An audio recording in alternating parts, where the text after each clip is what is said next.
महाराष्ट्र के अंदर क्या बीजेपी जीती हुई बाजी अब हारने जा रही है? क्यों आखिरकार बीजेपी 7 दिनों के बाद भी, एक हफ्ता बीत जाने के बाद भी, पिछले शनिवार को नतीजे आए थे और आज तक अपने मुख्यमंत्री का नाम का ऐलान नहीं कर पा रही है। और दूसरी तरफ योगी आदित्यनाथ, यूपी के अंदर योगी आदित्यनाथ वो भी फंस गए हैं। संभल में सपा का डेलीगेशन पहुंचना था, जिस संभल को लेकर के जिस तरीके से पूरा प्रकरण हुआ, उसके बाद में समाजवादी पार्टी बड़े एग्रेशन के साथ में जमीन पर काम करती हुई दिखाई दे रही है। महाराष्ट्र से लेकर के और उत्तर प्रदेश तक दोनों जगह पर कोहराम मचा हुआ है और दोनों ऐसे राज्य हैं जहां पर बम्पर सीटें हैं। तो क्या यह माना जाए कि बम्पर सीटों वाले दोनों राज्यों में बीजेपी बहुत कंफर्ट नहीं है, या ये घटनाएं बीजेपी के ऊपर कोई असर नहीं डालेंगे और बीजेपी इन दोनों ही राज्यों में बड़ी कंफर्ट होकर के आगे बढ़ रही है? सबसे पहले बात महाराष्ट्र की कर लेते हैं। महाराष्ट्र के अंदर अभी भी एकनाथ शिंदे अपने गांव गए हुए हैं और वहां से वापसी नहीं लौटे हैं। ना ही एकनाथ शिंदे ने अपना कोई मैसेज भेजा है। एकनाथ शिंदे को लेकर के खबरें चलने लगी। जरा कुछ खबरें, कुछ स्क्रीनशॉट आप देखिए। एबीपी न्यूज की कुछ खबर जो है वो आपको दिखाई दे रही है। ऐसे ही तमाम चैनलों पर इस वक्त में एकनाथ शिंदे को लेकर के खबरें चल रही है कि एकनाथ शिंदे वो भाजपा को जवाब नहीं दे रहे हैं। एकनाथ शिंदे गांव में जाकर के बैठ गए हैं। एकनाथ शिंदे नाराज हैं। एकनाथ शिंदे डिप्टी सीएम पद को लेकर के भी तस्वीर साफ नहीं कर रहे हैं कि डिप्टी सीएम बनेंगे कि या नहीं बनेंगे। एकनाथ शिंदे क्या देवेंद्र फडणवीस को मुख्यमंत्री देखना चाहते हैं या नहीं देखना चाहते हैं? तो बीजेपी के अंदर एकनाथ शिंदे एक ऐसी कड़ी बन गए हैं जो इस वक्त में बीजेपी के लिए बहुत भारी है। लेकिन अगर आप आंकड़ों को देखें, अगर आप महाराष्ट्र के चुनाव के आंकड़ों को उठा करके देखें, तो एकनाथ शिंदे भले ही नाराज हों या एकनाथ शिंदे भले ही बगावत करके दूसरे खेमे में चले जाएं, या एकनाथ शिंदे जिस तरह से खबरें निकल करके सामने आई, और न्यूज 24 की यह खबर आप देखिए, जितेंद्र आव्हाड जो कि शरद पवार की पार्टी के नेता हैं, वो जाकर के मुलाकात करते एकनाथ शिंदे से। और एकनाथ शिंदे की वो तस्वीरें याद कर लीजिए एक बार, जरा स्क्रीन पर वो तस्वीरें भी दिखा दीजिए। जब एकनाथ शिंदे अमित शाह से मुलाकात करते हैं, नरेंद्र मोदी से मुलाकात करते हैं, या जिस किसी भाजपा के नेता से मुलाकात करते हैं, तो बड़ा उतरा हुआ सा चेहरा, मुरझाया हुआ सा चेहरा उनका एकनाथ शिंदे का नजर आता है। राजनीति के अंदर एकनाथ शिंदे कोई नया नाम नहीं है। महाराष्ट्र की राजनीति में यह बात सही है कि एकनाथ शिंदे ग्राउंड लेवल से उठकर के वहां तक मुख्यमंत्री की पोस्ट तक पहुंचे हैं, और इसमें एक बहुत बड़ा योगदान बाला साहब ठाकरे का है, उद्धव ठाकरे का है। एक बहुत बड़ा योगदान शिवसेना का है। हालांकि उस शिवसेना को आज वो पूरी तरीके से अपने अंडर में कर चुके हैं, कब्जा में कर चुके हैं, लेकिन वो कितना उन्होंने खुद किया है या कितना किसी और ने ला करके उनके हाथ में रखा है, ये भी अपने आप में एक सवाल है। तो एकनाथ शिंदे के मन में आखिरकार चल क्या रहा है? क्यों एकनाथ शिंदे अचानक से जाकर के गांव में बैठ गए हैं? बहुत सारे लोग इसको इस तरह से देख रहे हैं कि बीजेपी ने ज्यादा चीनी डाल दी और उस चीनी की वजह से बीजेपी को आज शुगर हो गई है। मतलब बीजेपी चाय बनाना चाह रही थी, लेकिन लोकसभा चुनाव में जो बीजेपी ने चीनी डाली, वो चीनी बहुत कम रह गई महाराष्ट्र के अंदर। और अब वो जो चीनी डाली ज्यादा एक्स्ट्रा की, तो वो चीनी इतनी ज्यादा एक्स्ट्रा हो गई कि उसमें बीजेपी तो 132 तक पहुंची, 132 सीटें बीजेपी की आई, लेकिन उसके साथ साथ 50 का आंकड़ा एकनाथ शिंदे भी पार कर गए, 40 का आंकड़ा अजित पवार भी पार कर गए। अब बीजेपी के लिए मुसीबत क्या है? बीजेपी के लिए मुसीबत यही है कि कहीं ऐसा ना हो कि ये दोनों नेता वापसी चले जाएं, और अगर दोनों नेता वापसी चले गए तो फिर कहीं ऐसा ना हो कि बीजेपी भले ही सबसे बड़ी पार्टी हो, लेकिन बीजेपी सरकार ना बना पाए। ऐसा कई जगह पर हुआ है। बीजेपी बड़ी पार्टी भले ही रही, लेकिन बीजेपी का नीचे का जो कैडर था या नीचे का जो भी कार्यकर्ता था, वो सब सपने देखता रहा बीजेपी के मुख्यमंत्री का, लेकिन मुख्यमंत्री दूसरा बन गया। क्या देवेंद्र फडणवीस के नाम पर बीजेपी अब पीछे हटेगी? ये तमाम वो सारे सवाल हैं जो लगातार घूमते रहे, और लाडला भाई के नाम पर एकनाथ शिंदे अपने आप को पुख्ता तौर पर मजबूत करते चले गए। एकनाथ शिंदे लगातार लाडला भाई के जरिए ये दिखाने बताने की कोशिश कर रहे हैं कि महाराष्ट्र में उनका नाम है, उनका काम है, जिसकी वजह से नतीजे आए हैं। जब वो पहुंचे अमित शाह के घर पर बैठक के लिए, उस वक्त में भी उससे ठीक पहले उन्होंने एएनआई को बयान दिया। एएनआई को बयान देते हुए एकनाथ शिंदे ने कहा कि ये लाडला भाई का जो पद है वो सबसे बड़ा है, और लाडला भाई के पद की वजह से ही बीजेपी को यहां तक पहुंचने में जो है वो कामयाबी हासिल हुई है। और एकनाथ शिंदे ने फिर यहां तक कह दिया कि ये लाडला भाई मेरे लिए किसी भी पद से बड़ा है, हर बात पर बैठक होगी। जो दो लाइनें आखिरी की हैं कि लाडला भाई पद मेरे लिए सबसे बड़ा है, दूसरी बात की हर बात पर बैठक होगी। अब यहीं से बात को समझिए। दरअसल बात यह है कि इस वक्त में जो खबर है वो ये है कि एकनाथ शिंदे ये चाहते हैं कि उनको अगर डिप्टी सीएम बनाना बीजेपी चाहती है तो गृह मंत्रालय दिया जाए, लेकिन गृह मंत्रालय पर, वित्त मंत्रालय पर बीजेपी सहमत नहीं है, पहली बात। दूसरी जो उनकी कंडीशन है एकनाथ शिंदे की कंडीशन है कि दिल्ली के अंदर हमारा एक कोर कैबिनेट मंत्री बनाया जाए। तो यह एकनाथ शिंदे के लिए इस वक्त में बड़ी मुसीबत की कड़ी है कि यह यहां पर प्रेशर बना करके अपने आप को बीजेपी के सामने भी स्थापित कर पाएंगे, या फिर बीजेपी इनको ऐसा कर देगी कि जैसे उद्धव ठाकरे हैं या शरद पवार हैं, सबसे बड़े नेता के तौर पर तो जरूर हैं, लेकिन वोटों के तौर पर और पार्टी के तौर पर कुछ नहीं बचा है।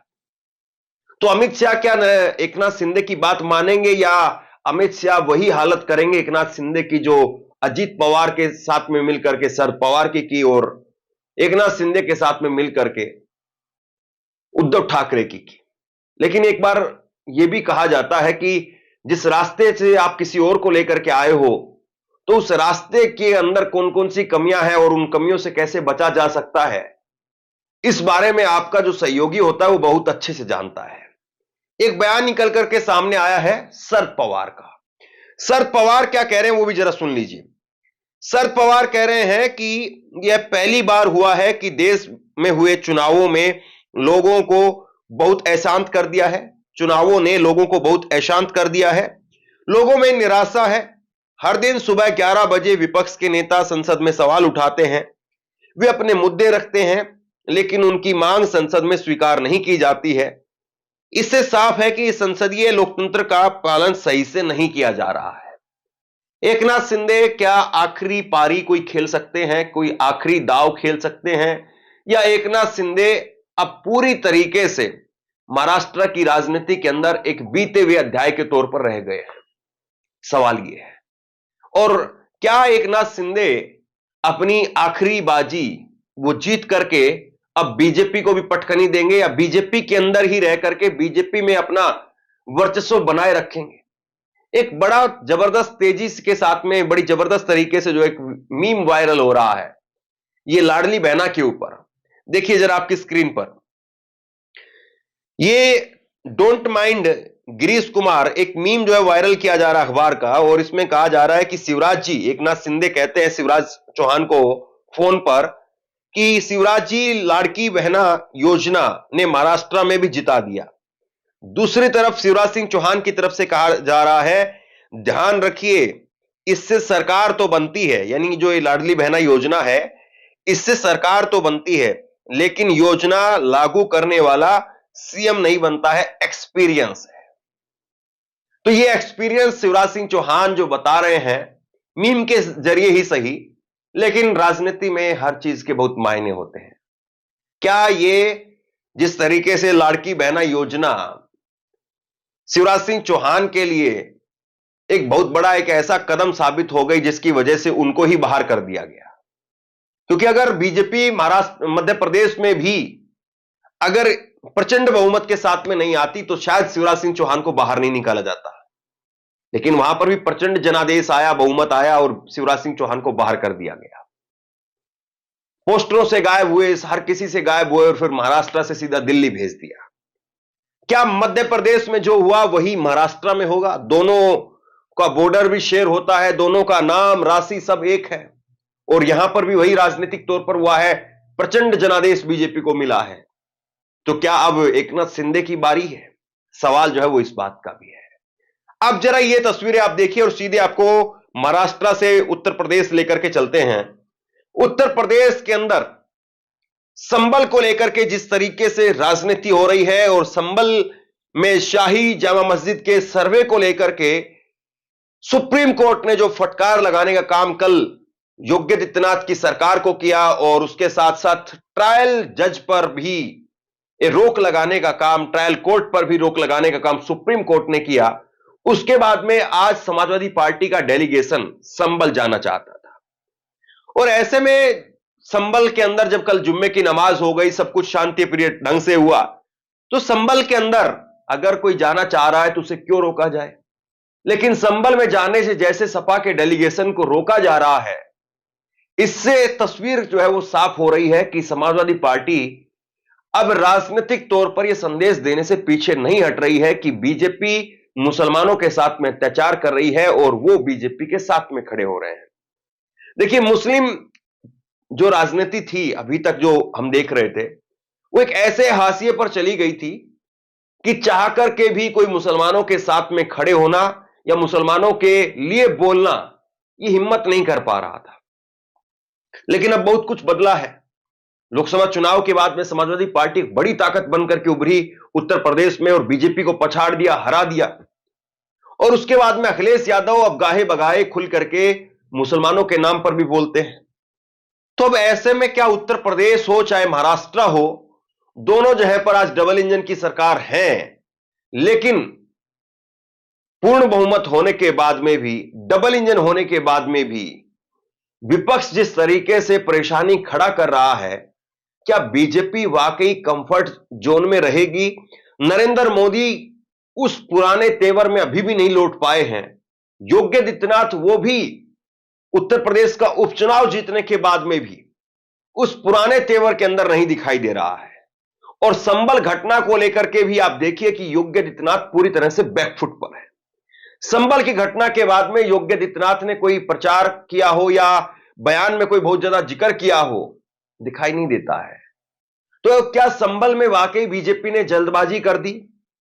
क्या संभल में जिस तरीके से जज ने खटाखट फटाफट जो फैसले दिए और उसके बाद में उन फैसलों को योगी आदित्यनाथ की पुलिस प्रशासन ने इंप्लीमेंट करने का काम किया, क्या उसकी वजह से अब दुनिया भर में, देश भर में बड़ी किरकिरी हो गई है और सुप्रीम कोर्ट भी इसमें आंखें दिखा चुका है? तो बीजेपी के लिए अब वहां भी मुश्किलें खड़ी हो गई है। चाहे महाराष्ट्र हो चाहे उत्तर प्रदेश हो, बीजेपी इन दोनों जगह पर अपने आप में बहुत ताकतवर होने की बात कहती है, लेकिन दोनों ही जगह पर बीजेपी इस वक्त में परेशानी से जूझती हुई दिखाई दे रही है। बहरहाल अभी सबसे बड़ा संकट महाराष्ट्र के अंदर है और महाराष्ट्र से बीजेपी कैसे निपटेगी? एकनाथ शिंदे की बात को वो मानेगी या एकनाथ शिंदे उनकी बात को मानेंगे?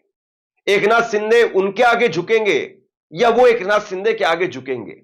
या फिर महाराष्ट्र के अंदर कुछ और तीसरा बड़ा खेल हो जाएगा? कहने वाले ये भी कहते हैं कि बीजेपी अजीत पवार पर भी भरोसा नहीं कर पा रही है। अजीत पवार ने पूरी तरह से खुला समर्थन दे दिया है, कोई शर्त नहीं, लेकिन बीजेपी वो पिछली बार 2019 वाली गलती नहीं करना चाहती है, क्योंकि बीजेपी को पता है कि अजीत पवार पता नहीं कब शरद पवार के फोन करने पर वापसी चले जाए और यहां पर सरकार गिर जाए। नंबर बहुत कम है, सरकार बनाने और बीजेपी के बीच में जो फासला है वो बहुत कम है। तो क्या अब ऐसे में बीजेपी फौरी तौर पर एकनाथ शिंदे हो या अजीत पवार हो, इनके साथ से, इनके सहयोग से सरकार बना लेगी और उसके बाद में ये जो 8-10 नंबर का जो गैप है, 8-10 विधायकों का जो गैप है, बीजेपी सबसे पहला काम यही करेगी कि ये पूरा किया जाए और उसके बाद में एकनाथ शिंदे हो या अजीत पवार हो, इनकी हेकड़ी निकाली जाएगी। सवाल ये है, आप क्या सोचते हैं? नीचे कमेंट बॉक्स में लिख करके जरूर बताइए। इस वीडियो को शेयर कीजिए और इसी तरह की तमाम खबरों के लिए ऑनलाइन न्यूज इंडिया को सब्सक्राइब कीजिए। आपका बहुत बहुत धन्यवाद।